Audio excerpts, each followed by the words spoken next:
Hey guys, today I'm going to share with you one of my favorite kids' crafts. In my opinion, the perfect way to introduce your young one to the exciting world of acoustics. We're going to be building this really cool closed air column PVC pipe pan flute.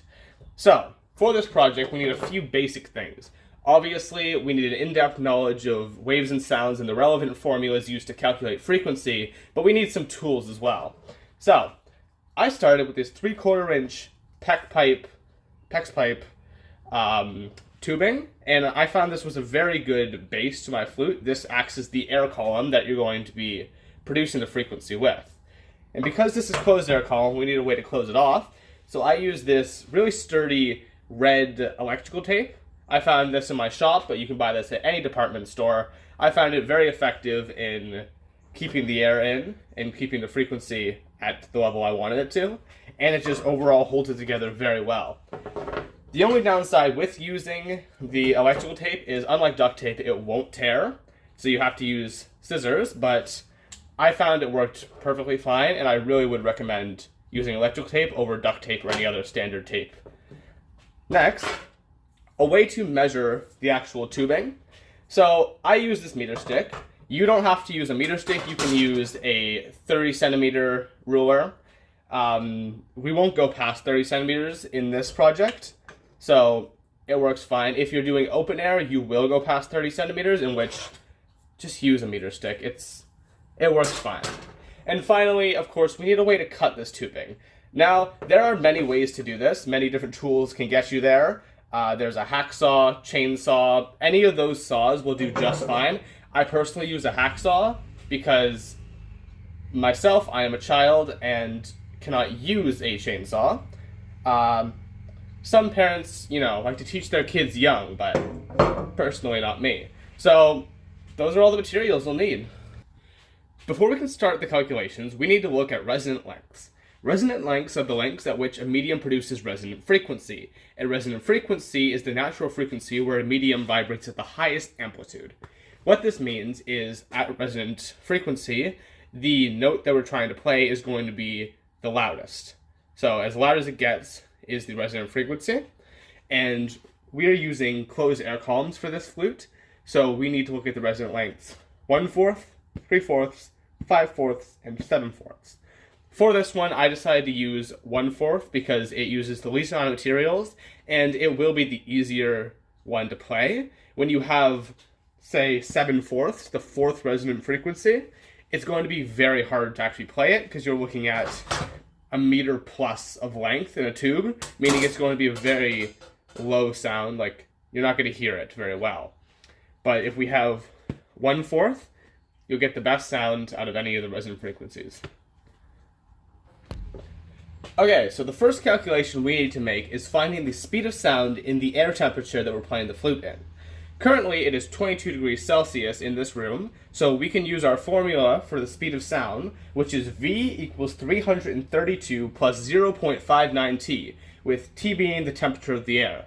So, if we plug in that, V equals 332 plus 0.59 times 22, we get an answer of 345 meters a second is the speed of sound in this room currently. Now that we have our sound, we can use our formula V equals F lambda. What this is telling us is the speed of sound is equal to frequency multiplied by lambda.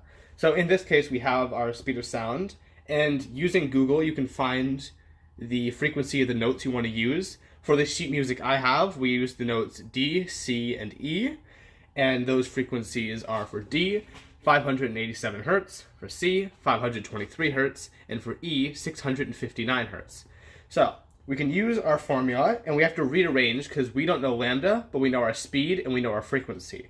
So, when you rearrange, you divide F out of this side, bring it over to this side, and you get lambda is equal to V over F. So, these are all the calculations to get the wavelengths of each of the notes. So we have D, C, and E. If you use your V over F equals lambda, plug in all the different frequencies. Speed stays the same. So 345 meters a second over the frequency gives us for D 0.59 meters, for C 0.66 meters, and for E, 0.52 meters. Finally, now that we have our wavelengths for each note, we can find our resonant length, which we know is 1/4 of lambda. So we can take lambda, so for D, 0.59 over 4 gives us 0.15 meters.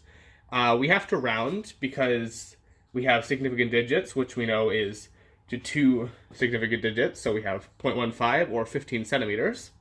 Then next for C, we have 0.66 meters over 4 equals 0.17 meters or 17 centimeters. And finally for E, 0.52 meters over 4 equals 0.13 meters or 13 centimeters. The final step is to actually create the flute. So first, we have all the lengths of our tube.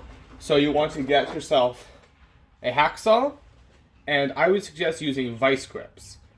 You position the pipe in the vice grips, measure out your length.